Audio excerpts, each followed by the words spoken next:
Covid-19, j'entends encore parler de crise, mais une crise, c'est aigu, c'est identifié, c'est limité dans le temps, c'est circonscrit, ça passe. Là, ça ne passe pas. Tout a changé, tout changera fondamentalement. Alors, comment devons-nous travailler désormais dans ce monde du no contact? Réponse ici, vous êtes bien sur Way, le média de l'aventure digitale. Et s'il y a un secteur qui trinque particulièrement en ce moment, c'est celui de la restauration. Vous-même, vous êtes peut-être restaurateur, vous avez un ami restaurateur, ou tout simplement, on ne peut plus aller au restaurant avec la même insouciance. Bref, tout est bouleversé.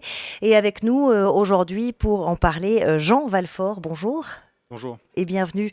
Vous êtes cofondateur de Dark Kitchen, récemment rebaptisé Kitchen Club. Et avec vous, on va comprendre comment on invente un nouveau concept dans un marché, celui de la restauration, qui est à la fois hyper risqué et hyper concurrentiel. Et comment surtout on s'adapte face à l'imprévu, ce qui se passe en ce moment, comment en quelques jours, vous avez, malgré la crise, enregistré un taux de croissance de 100%, vous avez même doublé votre chiffre d'affaires, et ça grâce au digital. Alors, on va reprendre au départ, en 2014, vous constituez Panorama Group. Ces 4 établissements physiques traditionnels, tels qu'on les connaît. Je rappelle pour ceux qui nous écoutent, parce qu'on ne se rend pas forcément compte du risque, la restauration, vous allez m'arrêter si je me trompe, c'est 7 ans d'endettement à peu près. C'est exactement ça. Voilà, quand on monte un resto, 4 ans plus tard, à peine en avril 2018, vous lancez la start-up Dark Kitchen, qui va devenir Kitchen Club. Et le concept, c'est un resto, mais sans salle. Il y a des cuisines, il y a de la nourriture, mais c'est entièrement consacré à la livraison. En quelques mots, expliquez-moi ce concept qui a disrupté le marché. Alors, Dark Kitchen, c'est un modèle de restauration assez simple à comprendre, mais il fallait y penser. C'est un restaurant traditionnel dans la forme, c'est-à-dire que c'est un fonds de commerce avec une vitrine, avec une cuisine, sauf qu'il n'y a pas de salle du tout. Mhm. Et qu'aucune commande n'est possible sur place. Donc la totalité des commandes se font à travers des applications, Mhm. les plus connues étant Uber Eats et Deliveroo. D'accord.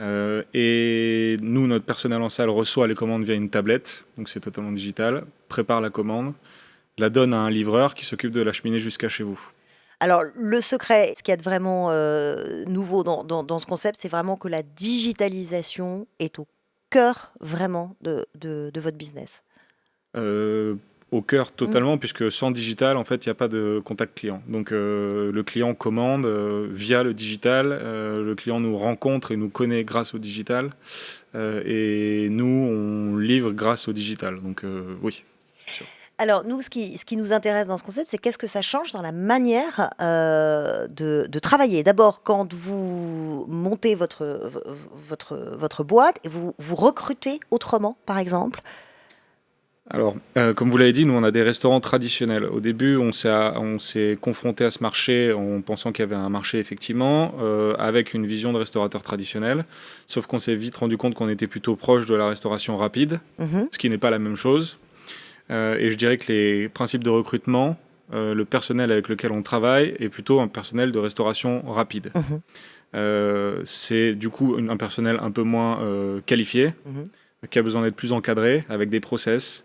Donc tout le travail, Ça veut dire de la formation. ça veut dire la formation, ça veut dire une réflexion sur la façon dont on va organiser la chaîne de production, Mhm. ça veut dire moins de responsabilités déchargées sur le chef, plus de responsabilités sur nous qui devons penser en amont les gestes à réaliser pour produire. Mais même dans la conception, puisqu'on parle de la restauration, quand on parle de la conception des menus, de la fabrication des produits, le contrôle qualité, est-ce que tout ça, c'est complètement différent du métier de la restauration traditionnelle? Non. C'est honnêtement très proche en termes de création, en termes de... Les goûts ne changent pas, bien évidemment. Toute cette partie-là reste très traditionnelle. Mhm. La production est faite sur place, c'est fait maison, donc il n'y a pas de changement. Ce qui change, c'est la partie contact client, la partie données aussi, puisqu'il y a quand même un chiffre d'affaires qui remonte directement de façon digitale.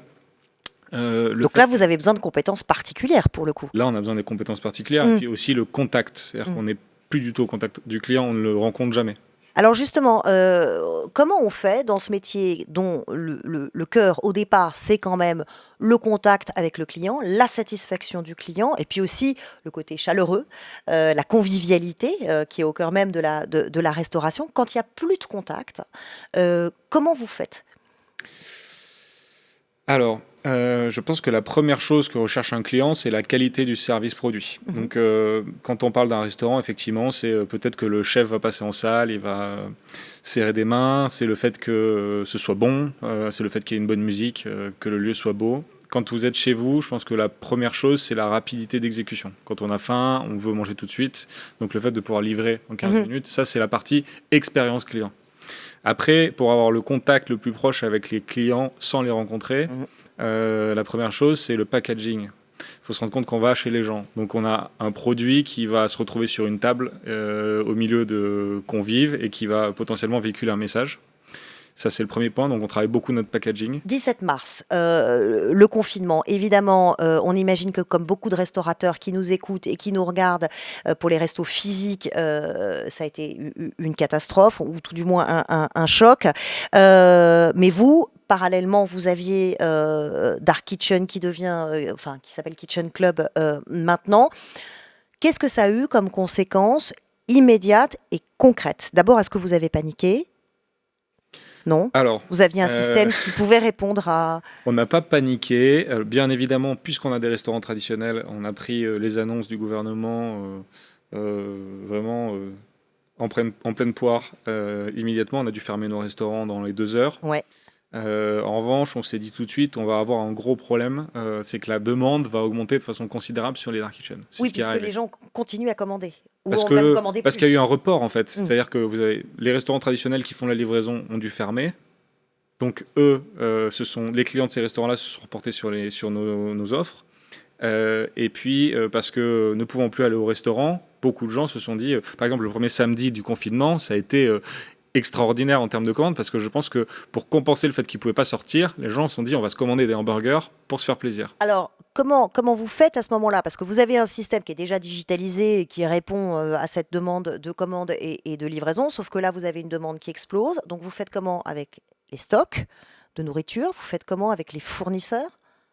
Ça a été très compliqué. La chance qu'on a eue, c'est que comme on avait du personnel sur les restaurants traditionnels, on a pu, avec leur accord, les transvaser sur Dark Kitchen. Donc ils sont venus Mhm. prêter main forte. Ça, c'est le premier point.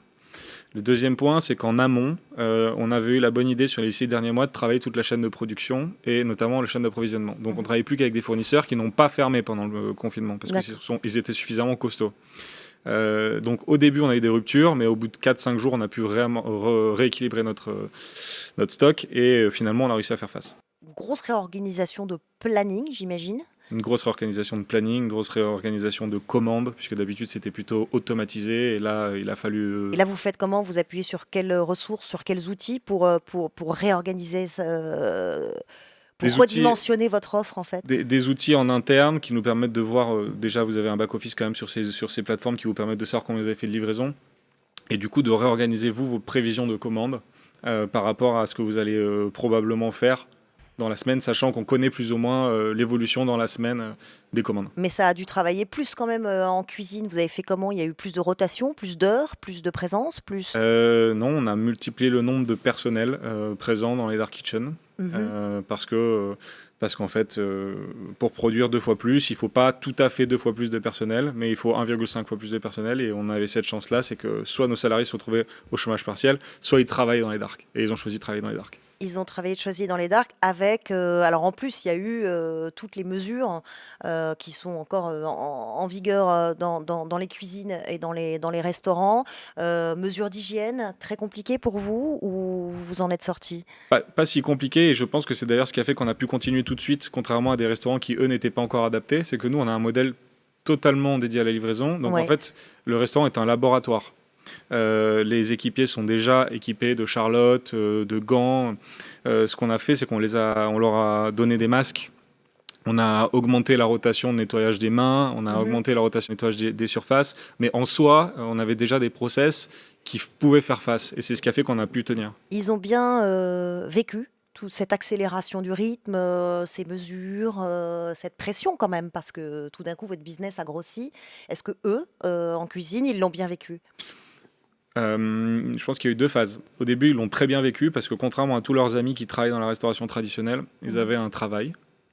Ils pouvaient aller travailler tous les jours. Et il y avait une espèce d'euphorie parce que, si vous voulez, on a fait des livraisons gratuites de hamburgers dans les hôpitaux. On avait vraiment l'impression de faire partie d'une dynamique où on était ceux qui s'en sortaient bien malgré la crise. Après, pour être honnête, quand vous êtes chef dans un restaurant traditionnel et que vous vous retrouvez dans ce type de cuisine, au bout de 2 mois, vous avez envie de retrouver votre restaurant et vous avez envie de retrouver vos clients. Alors, on n'a pas assez de recul, mais tout de même, est-ce que vous vous dites que toute